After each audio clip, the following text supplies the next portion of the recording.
JSPL को सरकार के झटके के बाद दिल्ली हाईकोर्ट से मिली राहत। सरकार से पूछा किस आधार पर नामंजूर की बोलियां, ताराकोल ब्लॉक के ट्रांसफर पर लगाए रोक। जमीन अधिग्रहण अध्यादेश को रद्द होने दे सकती है सरकार। 20 अप्रैल से शुरू होने वाले संसद सत्र में संशोधन के साथ पेश हो सकता है भूमि बिल। सीएनबीसी आवाज की एक्सक्लूसिव खबर। आरबीआई के अधिकार काम करने पर फिर से विचार करेगी सरकार। Bond regulation, public debt management RBI को वापस मिलने की संभावना। वित्त मंत्रालय और आरबीआई के बीच जल्द होगी बैठक। आवाज एक्सक्लूसिव। सुप्रीम कोर्ट से सहारा को मिली थोड़ी राहत। जमानत के पैसे भरने के लिए दिया और 3 महीने का वक्त। 10 और प्रॉपर्टीज बेचने की भी मिली इजाजत।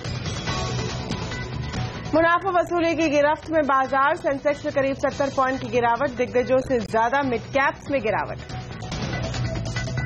सस्ती हवाई टिकटों की लगी सेल। स्पाइसजेट के बाद अब एयर एशिया भी कूदा मैदान में। यात्रियों की चांदी। कल है वर्ल्ड कप का पहला सेमीफाइनल। साउथ अफ्रीका और न्यूजीलैंड के बीच होगा मुकाबला। इधर मैच से पहले भारतीय टीम को देश भर से बधाइयां। Everyone's rooting for India, and I'm sure Virat will make India shine. Bring it back and let's bleed blue. Go India, go! Dhoni, don't give it back. We will not give it back. India!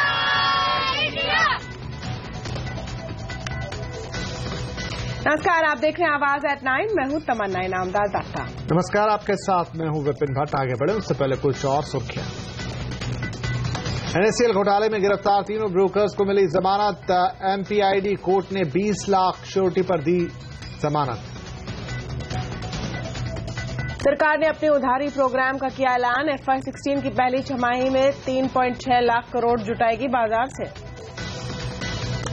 शहीद दिवस पर जलियांवाला बाग पहुंचे PM Modi. स्वर्ण मंदिर में टेका मत्था। पंजाब के हुसैनीवाला में भगत सिंह, राजगुरु और सुखदेव को दी श्रद्धांजलि। रोमांस को पर्दे पर साकार करने वाले शशि कपूर को दादा साहेब पुरस्कार। पृथ्वीराज और राज कपूर के बाद एक ही परिवार को 3 फाल्के पुरस्कार से बना नया रिकॉर्ड। और सैमसंग ने लॉन्च किए अपने फ्लैगशिप फोन गैलेक्सी X6 और S6 Edge। करीब 50 से 70 हजार के बीच मिलने वाले इन स्मार्टफोन का आईफोन 6 से होगा मुकाबला।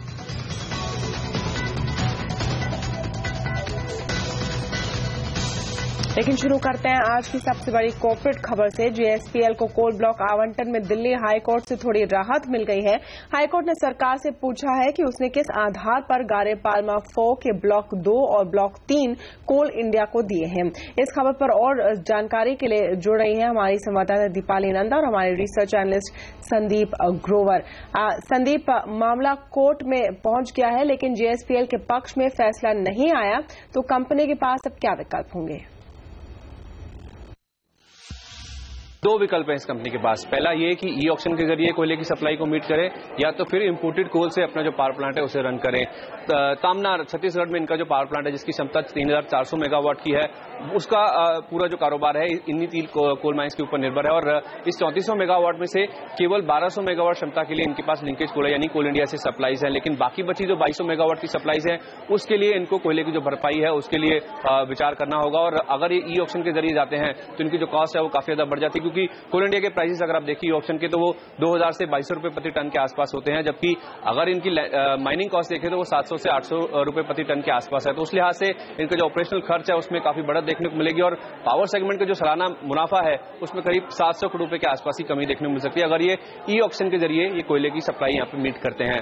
दूसरी बात, अगर ये इंपोर्ट करते हैं तो जाहिर सी बात है जो लॉसेस हैं, जो हिट है वो और भी बड़ा हो सकता है, क्योंकि लैंडेड कॉस्ट जो है इंपोर्टेड कोयले की वो करीब 3000 से 3200 रुपए प्रति टन के आसपास है। तो इस केस में इनका जो खर्च है, ऑपरेशनल खर्च है, वो और भी ज्यादा बढ़ेगा। इसलिए पावर सेगमेंट की जो प्रॉफिटेबिलिटी है, जो मुनाफा है, उसमें और भी तगड़ा हिट देखने को मिल सकता है। तो दोनों ही केसेस में चाहे ये ऑक्शन से कोयले की भरपाई करे, चाहे ये कोयला इंपोर्टेड कोयले का इस्तेमाल करे, इनका जो पावर सेगमेंट में उसमें तगड़ा हिट देखने को मिल सकता है। तो जाहिर सी बात है इस फैसले के बाद, सरकार के फैसले के बाद इस कंपनी के लिए चिंताएं काफी ज्यादा बढ़ गई हैं। चलो, चिंताएं काफी ज्यादा बढ़ गई हैं।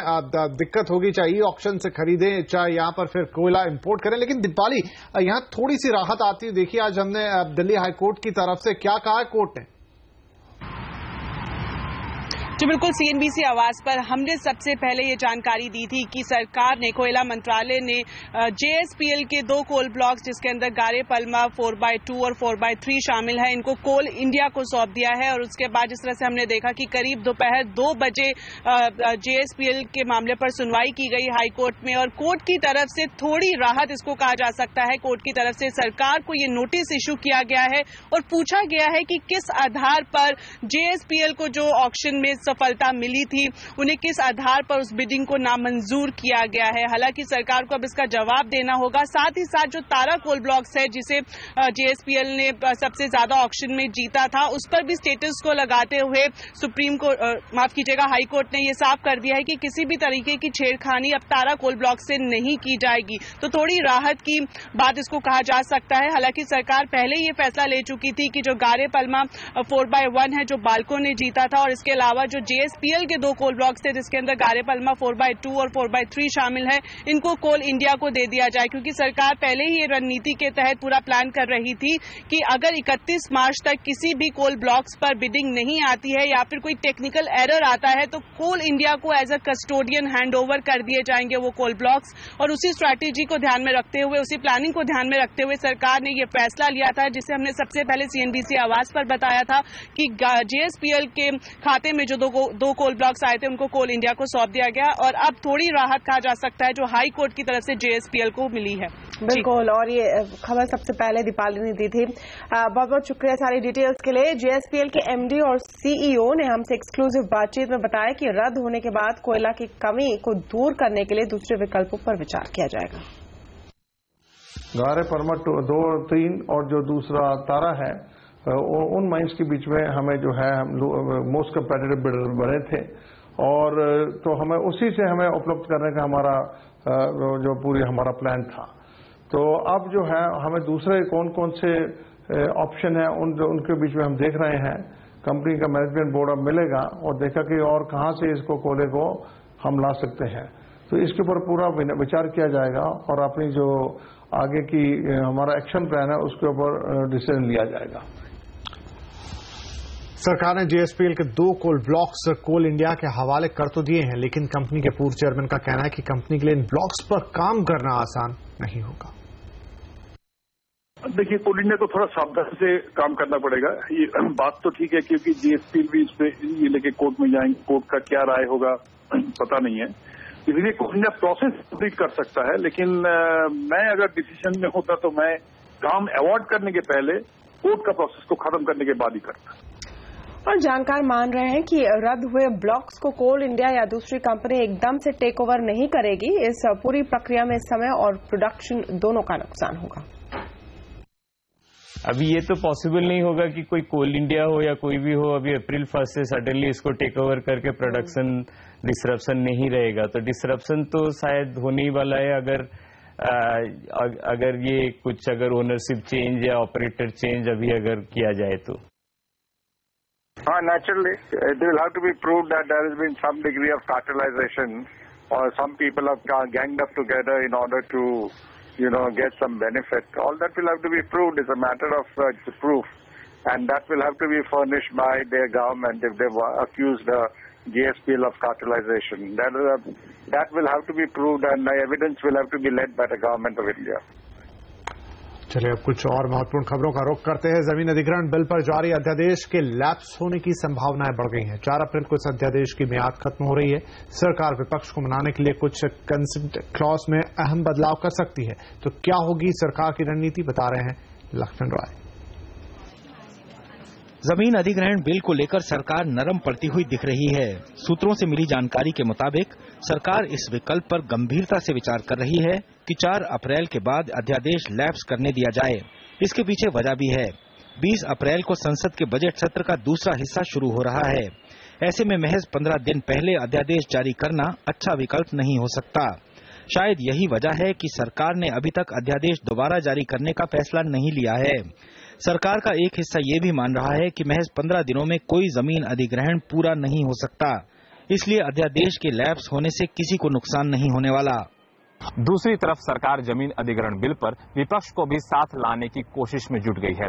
इसके लिए सहमति की शर्त में कुछ और सेक्टर को शामिल करने का भी विकल्प खुला है, जिस पर सरकार विचार कर सकती है ताकि विपक्ष का विरोध थोड़ा कम हो सके।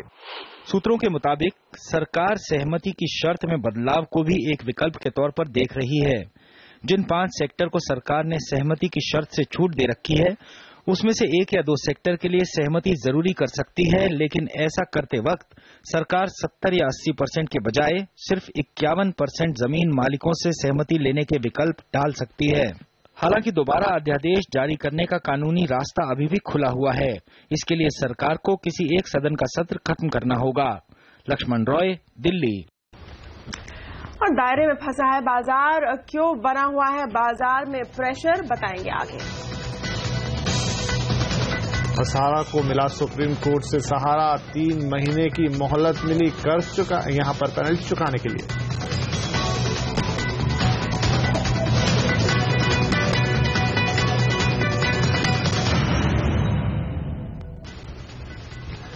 और अब बात करेंगे बाजार की, जिसका मूड इस हफ्ते भी खराब ही है। अच्छी खबरें भी बाजार के मूड को सुधार नहीं पा रही। हफ्ते के पहले दिन ही आज बाजार में गिरावट के साथ कारोबार का अंत हुआ है। बाजार में लगातार मुनाफा वसूली का दबाव जारी है। आज बाजार में कहां से बना दबाव और कैसा रहा दिन भर का कारोबार, विस्तार से बता रहे हैं सीएनबीसी आवाज के market editor Anil Singhvi.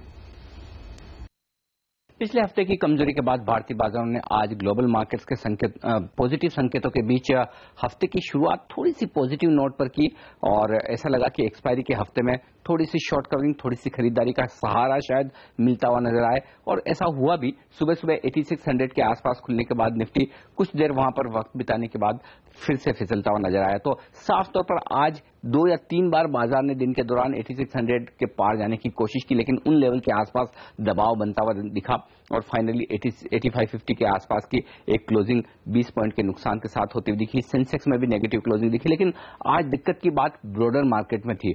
Mid cap और स्मॉल कैप शेयरों पर दबाव जबरदस्त था। समझाया जा रहा है कि साल का फाइनेंशियल ईयर का आखिरी हफ्ता है और ऐसे में काफी लीवरेज पोजीशन और कैश मार्केट की पोजीशन ट्रेडर्स कम करते हुए नजर आ रहे हैं और उसका असर साफ तौर पर छोटे मझोले शेयरों पर देखने को मिल रहा है।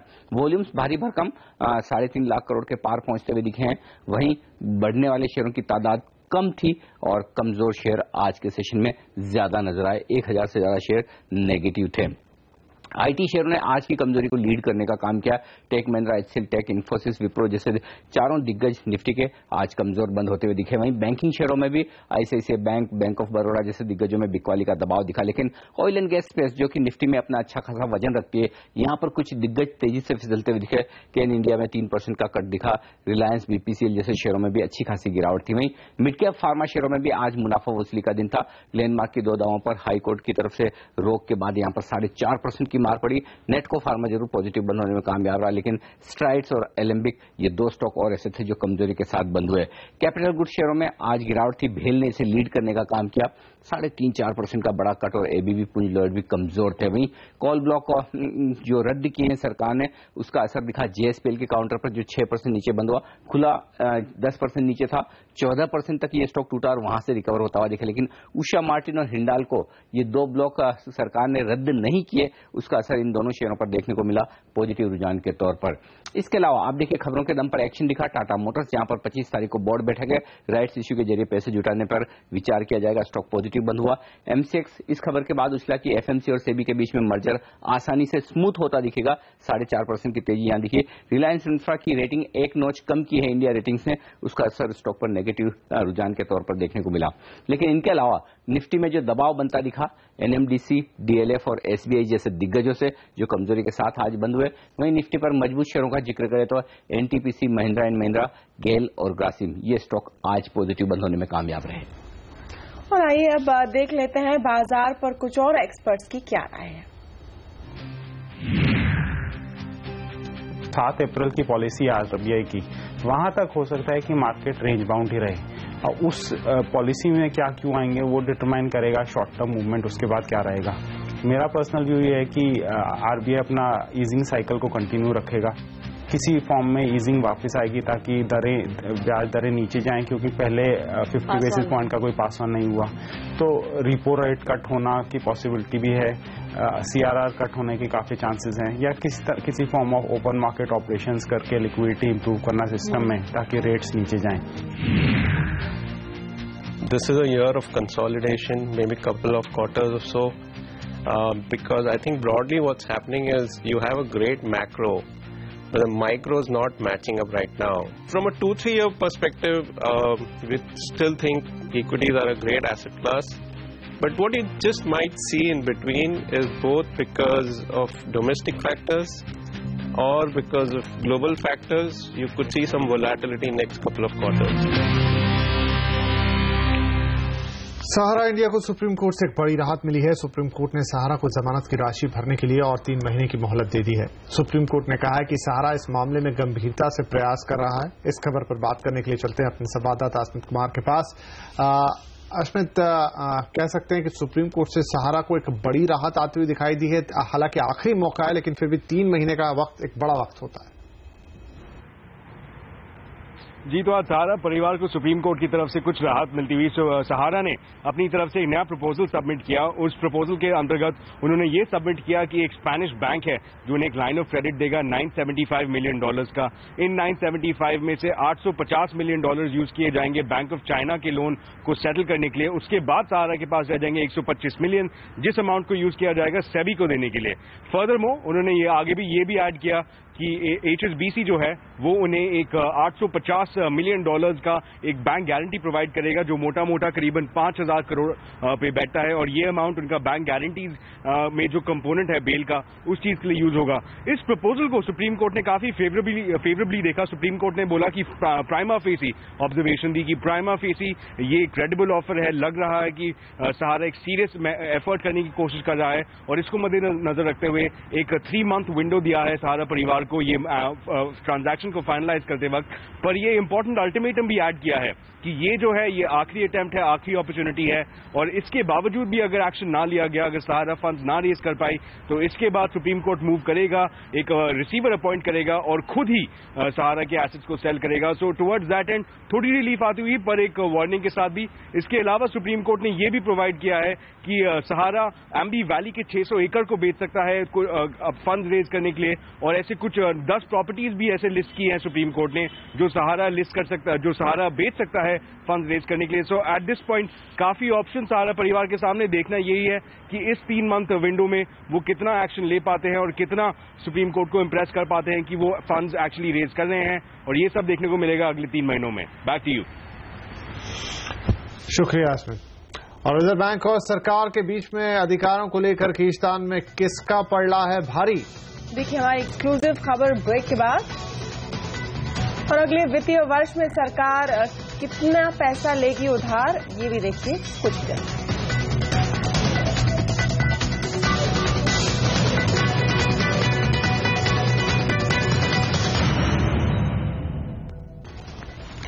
आरबीआई के अधिकारों में कटौती के प्रस्ताव पर सरकार फिर से विचार कर सकती है। इससे पहले सरकार ने नए फाइनेंस बिल में कई प्रावधान किए थे, जिसके तहत bond regulation, public debt management RBI से वापस लेने का प्रस्ताव था। इस खबर पर बात करने के हमारे साथ जुड़े हैं ब्यूरो चीफ लक्ष्मण रॉय। लक्ष्मण, क्या कहा जाए कि अब पहला राउंड राजन के पक्ष में जाता हुआ दिख रहा है? देखिए, हमें जो सूत्रों से जानकारी मिली है उसके मुताबिक सरकार फाइनेंस बिल में रिजर्व बैंक से जुड़े जो भी प्रावधान हैं उन प्रावधानों में कुछ फेरबदल कर सकती है, संशोधन कर सकती है। हालांकि संशोधन किस तरह से होंगे, कितने संशोधन होंगे, इस पर रिजर्व बैंक के अधिकारियों और वित्त मंत्रालय के अधिकारियों के बीच अभी बैठकें होनी है। उसके बाद ही अंतिम रूप से तय किया जाएगा। क्योंकि कल जब रिजर्व बैंक बोर्ड की बैठक हो रही थी तो उस बैठक में रिजर्व बैंक के गवर्नर की तरफ से और यहां तक कि बोर्ड के कुछ सदस्यों की तरफ से वित्त मंत्री अरुण जेटली और वित्त मंत्रालय के अधिकारियों से ये सफाई मांगने की कोशिश की गई कि आखिर जो फाइनेंस बिल में प्रावधान रखे गए हैं उन प्रावधानों का मतलब क्या है और उसका मकसद क्या है और इससे क्या रिजर्व बैंक के अधिकारों में कहीं कटौती तो नहीं होती है। और वही उसी जगह वहां पे कुछ सुझाव भी दिए गए रिजर्व बैंक के बोर्ड की तरफ से। और सूत्र हमें ये बता रहे हैं कि वित्त मंत्रालय इन सुझावों पर काफी गंभीरता से विचार कर रहा है और इनमें से कुछ सुझावों को फाइनेंस बिल के में शामिल कर सकता है और संशोधन के तौर पर शामिल कर सकता है। हालांकि इसका औपचारिक ऐलान तब होगा जब 20 अप्रैल से संसद के बजट सत्र का दूसरा हिस्सा जब शुरू होगा। उस वक्त फाइनेंस बिल पर चर्चा के दौरान जब वित्त मंत्री का बयान आएगा, जवाब आएगा, तब ये तस्वीर साफ हो पाएगी कि आखिर किस तरह के बदलाव किए जा रहे हैं और उन बदलावों का मकसद क्या है। और यहाँ पे वित्त मंत्रालय की तरफ से एक सफाई भी आ सकती है जिसमें ये कहा जा सकता है कि रिजर्व बैंक के अधिकारों में किसी भी तरह की कटौती का कोई मकसद नहीं है, वित्त मंत्रालय का कोई ऐसी मंशा नहीं है। जी लक्ष्मण, बहुत शुक्रिया।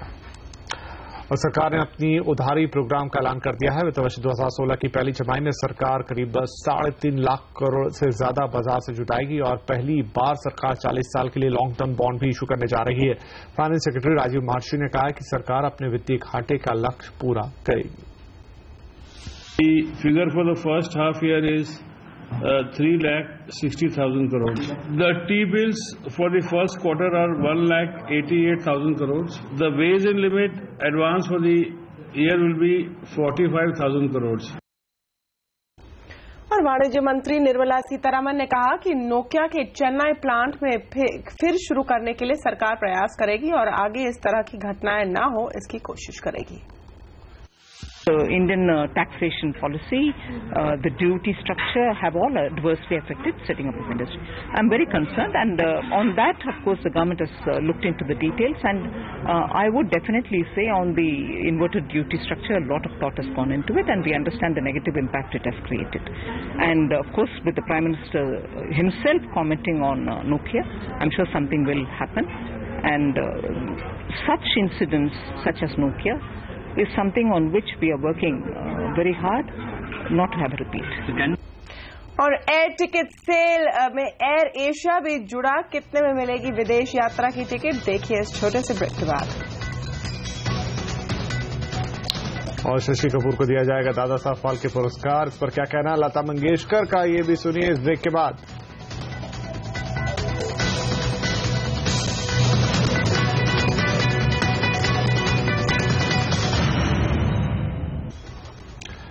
गो एयर के 999 रुपए की सेल के बाद एयर एशिया भी मैदान में कूद पड़ी है। एयर एशिया की सेल टिकट 1390 रुपए से शुरू हो रहे हैं, जिन्हें आप 29 मार्च तक खरीद सकते हैं। हवाई टिकटों में लगी सेल पर बात करने के लिए अब हमारे साथ जुड़ रहे हैं हमारे संवाददाता अतुल मिश्रा।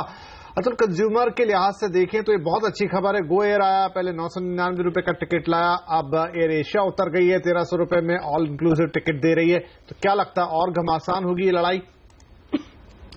जी बिल्कुल, फिलहाल पीक सीजन शुरू होने जा रहा है और 1 अप्रैल से समर शेड्यूल शुरू हो जाता है और इस दौरान किराए ऊपर जाते हैं क्योंकि छुट्टियां होती हैं। लेकिन इस बार कुछ उल्टा दिखने को मिल रहा है। एयरलाइंस में कड़ा कम मुकाबला है, कंपटीशन बहुत ज्यादा बढ़ गया, जिसका आप असर देख सकते हैं कि गो एयर ने शुक्रवार को 999 रुपए की स्कीम एक दिन की चलाई।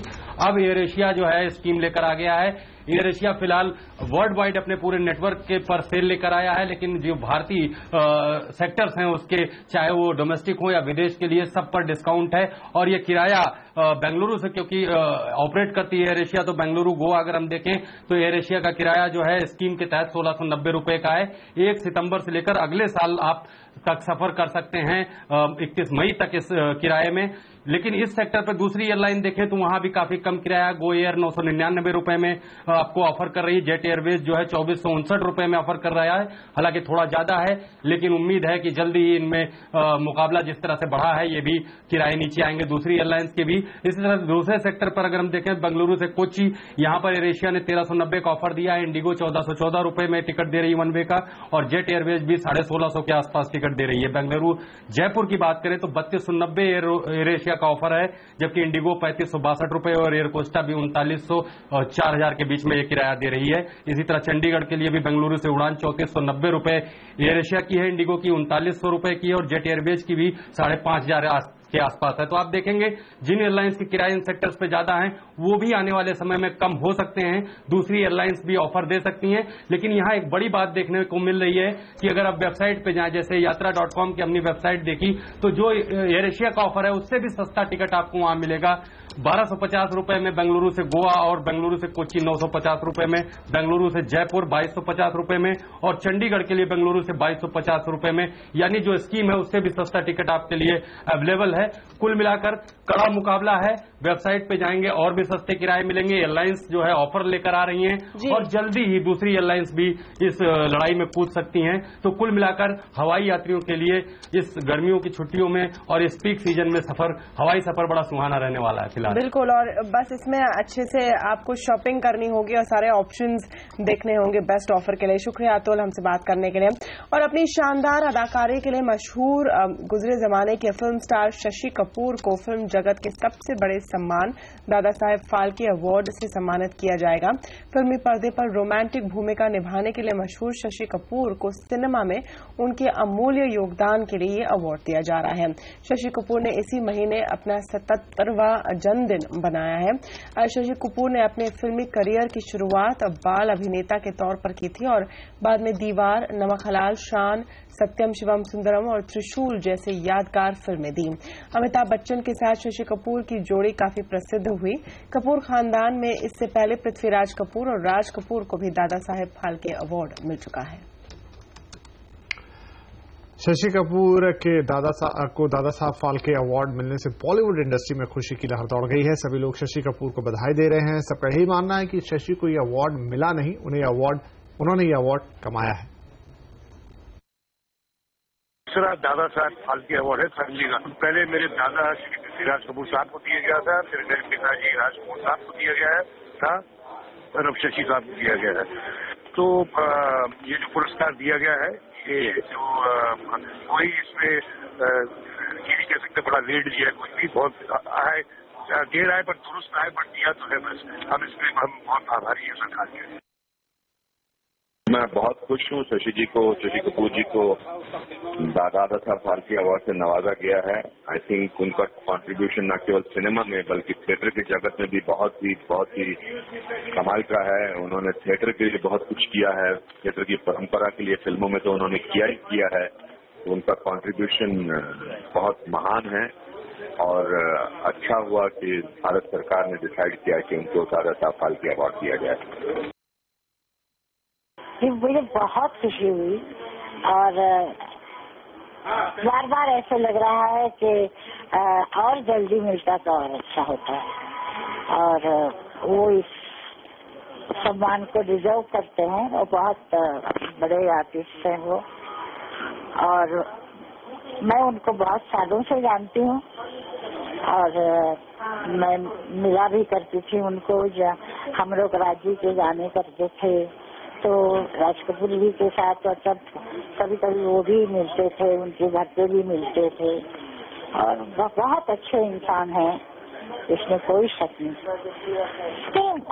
उनके तो मैंने वो जो खुद प्रोड्यूसर थे उसमें भी मैंने गाया है और वो तो मुझे फोन करके कहते थे कि लता जी गाना करना है, आप आ जाइए। और मैं चाहती थी उनकी जो एक पिक्चर थी ना, शायद मन क्यों बहकारी बहका, वो उनका मुझे गाना बहुत ही अभी भी मैं सुनती हूँ तो मुझे बहुत अच्छा लगता है। और किसानों को प्रधानमंत्री ने फिर दिलाया भरोसा। क्या कर रही है सरकार किसानों के लिए, सुनिए कृषि मंत्री की बात आगे। और 26 तारीख के सेमीफाइनल मैच से पहले भारतीय टीम को देश भर से मिल रही है शुभकामनाएं। सुनिए क्या मांग रहा है देश इस ब्रेक के बाद।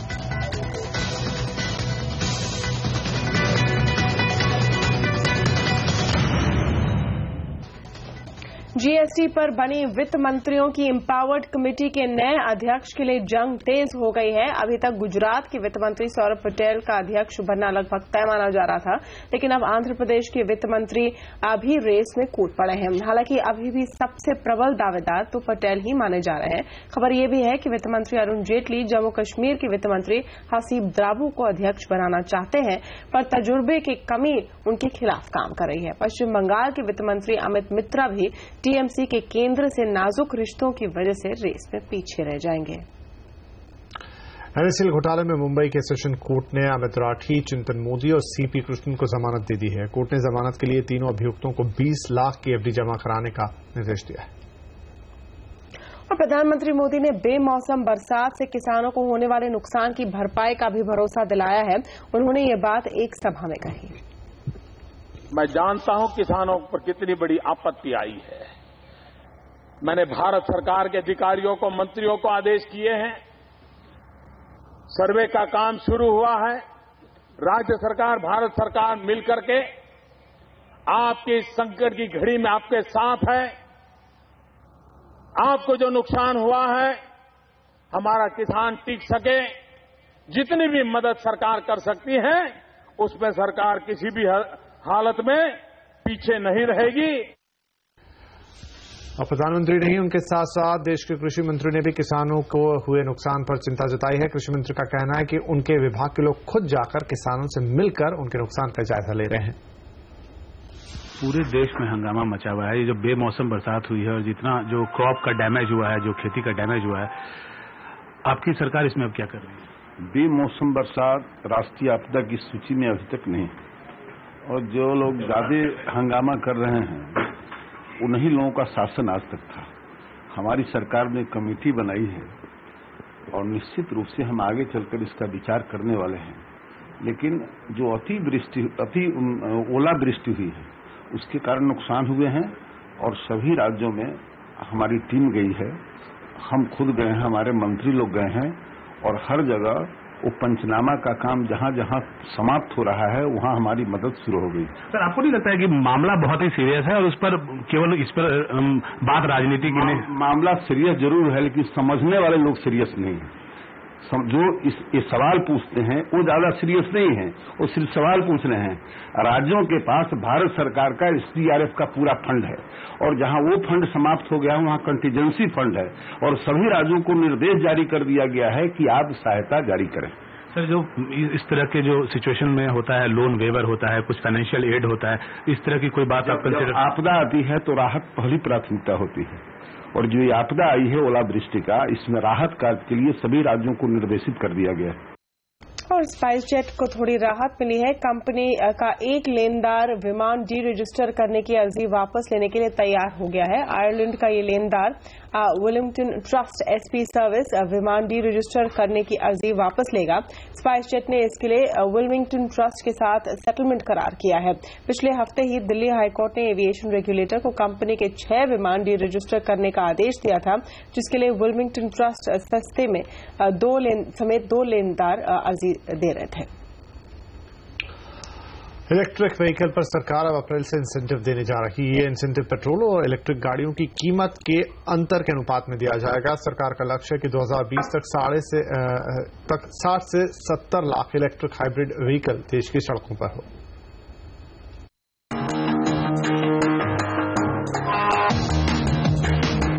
पेट्रोल डीजल की खपत कम करने और शहरों में प्रदूषण कम करने के मकसद से सरकार इलेक्ट्रिक और हाइब्रिड गाड़ियों की कीमत घटाने की कोशिश कर रही है।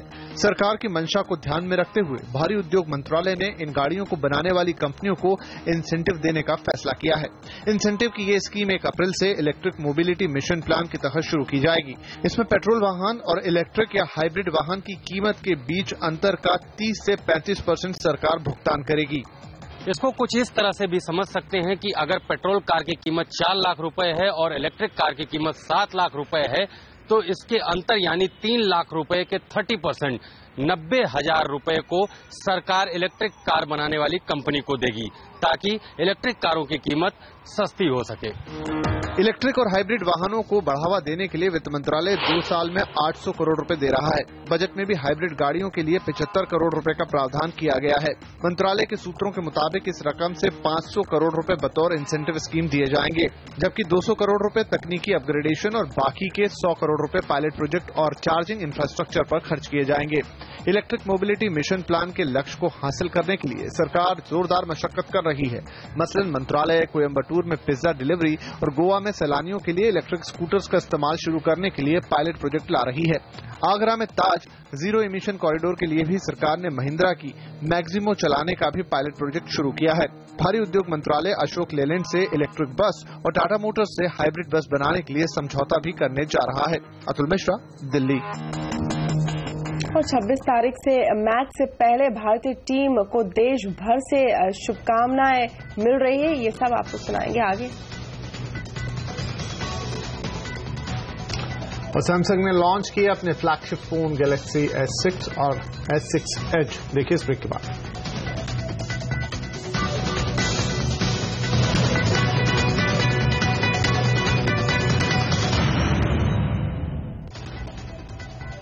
सिंगापुर के संस्थापक और पहले प्रधानमंत्री ली क्वान यू का आज गंभीर निमोनिया के चलते निधन हो गया।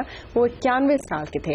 यू को आधुनिक सिंगापुर का जनक माना जाता है। उन्होंने 30 साल के अंदर देश को एक बड़ी आर्थिक ताकत में तब्दील कर दिया था। यू ने 31 साल के कार्यकाल के बाद 1990 में अपने पद से इस्तीफा दे दिया था। उन्होंने सिंगापुर के लिए एक असरदार और मेरिटोक्रेटिक शासन व्यवस्था दी।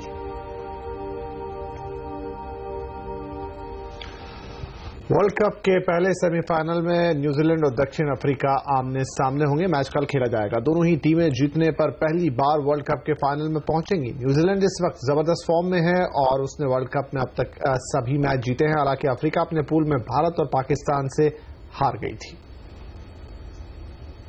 इधर 26 तारीख को दूसरे सेमीफाइनल में भारत का मुकाबला मेजबान ऑस्ट्रेलिया से होना है। इस मैच से पहले पूरा देश टीम इंडिया को शुभकामनाएं दे रहा है। We're all saying bring it back, so that's my message, bring it back and let's bleed blue.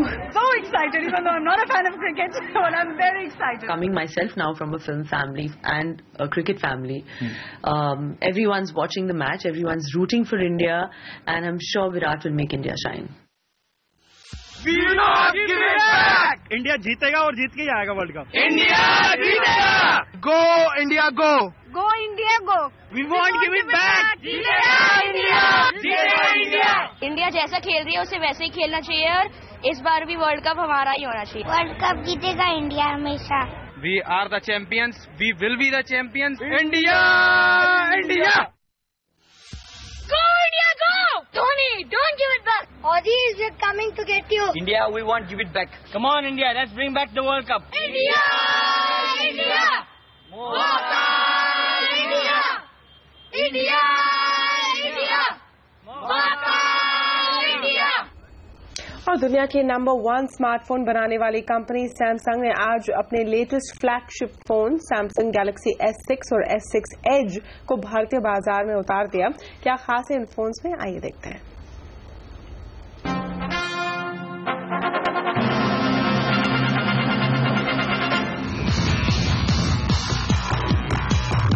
Samsung ने आज अपनी गैलेक्सी S सीरीज के लेटेस्ट स्मार्टफोन्स को भारतीय बाजार में लॉन्च कर दिया।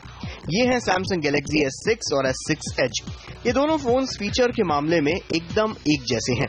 फर्क है तो ये कि गैलेक्सी S6 Edge में स्क्रीन के दोनों तरफ कर्व्ड स्क्रीन दी गई है। सैमसंग ने इस बार अपनी बदनाम प्लास्टिक की डिजाइन को छोड़कर full metal and glass design को अपनाया है, जिसके कारण सैमसंग के दोनों ही नए स्मार्टफोन्स दिखने के मामले में बेहद खूबसूरत लगते हैं। 5.1 इंच के quad HD super AMOLED display के साथ आने वाले इन दोनों ही स्मार्टफोन्स में सैमसंग के एक्सिनोस ऑक्टा-कोर प्रोसेसर और 3 GB रैम का कॉम्बिनेशन दिया गया है। एंड्रॉइड लॉलीपॉप 5.0 पर चलने वाले इन स्मार्टफोन्स में 16 मेगापिक्सल का प्राइमरी कैमरा और 5 मेगापिक्सल का सेल्फी कैमरा दिया गया है। साथ ही सैमसंग ने अपने टचविज यूजर इंटरफेस को भी रिफ्रेश किया है।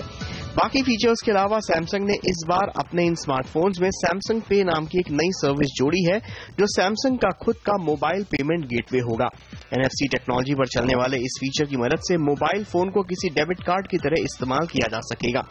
सैमसंग के दोनों ही स्मार्टफोन्स की प्री बुकिंग आज से शुरू हो जाएगी और ये फोन 10 अप्रैल से बाजार में बिकने शुरू होंगे। सैमसंग गैलेक्सी S6 के 3 मॉडल हैं। 32 GB की कीमत होगी 39,900 रुपए, 64 GB मॉडल के दाम होंगे 55,900 रुपए और 128 GB के सैमसंग गैलेक्सी S6 की कीमत 61,900 रुपए होगी। इसी तरह से सैमसंग गैलेक्सी S6 के 32 GB मॉडल के दाम 58,900 रुपए होंगे, 64 GB की कीमत होगी 64,900 रुपए और इसके 128 GB के मॉडल के लिए आपको 70,900 रुपए खर्च करने होंगे। अभिषेक तेलंग, मुंबई। ऑटो सेक्टर में इंडस्ट्री का एक ऐसा सेगमेंट जिसमें ग्लैमर नहीं है, लेकिन ये हर 10 साल 10% की रफ्तार से ग्रो कर रहा है। हम बात कर रहे हैं 3 व्हीलर सेगमेंट की। इस सेगमेंट का दूसरा सबसे बड़ा खिलाड़ी है पियाजो, जिसकी नजर अब टॉप स्पॉट पर है। कंपनी ने आज अपना नया 3 व्हीलर आप एक्स्ट्रा DLX लॉन्च किया है। इसकी कीमत $2.25 लाख। 3 व्हीलर कार्गो सेगमेंट में number 1 company Piaggio passenger segment में भी ग्रोथ के मौके देख रही है। इसी वजह से कंपनी ने आपे का एक नया वेरिएंट लॉन्च किया है। इसकी खासियत है कि ये पहले से ज्यादा पावरफुल है और स्टाइलिश भी। छोटे शहरों और गांवों के बाजार पर फोकस रखते हुए इसका डीजल वेरिएंट ही उतारा गया है। ये 7.4 हॉर्स पावर ताकत के साथ 36 किलोमीटर का माइलेज देता है। जल्द ही इसका पेट्रोल और सीएनजी वेरिएंट भी उतारा जाएगा।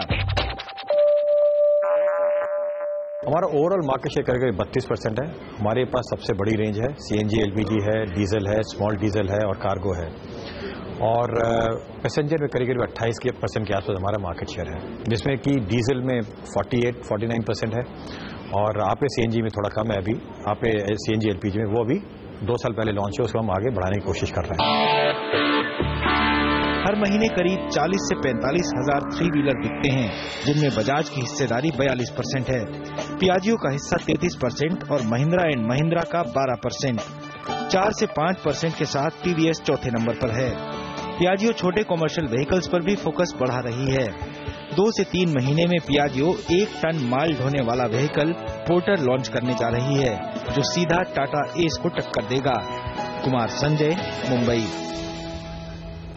और आवाज एट 9 में फिलहाल इतना ही, लेकिन कल आपसे फिर होगी मुलाकात, तो तब तक के लिए आपसे इजाजत। नमस्कार।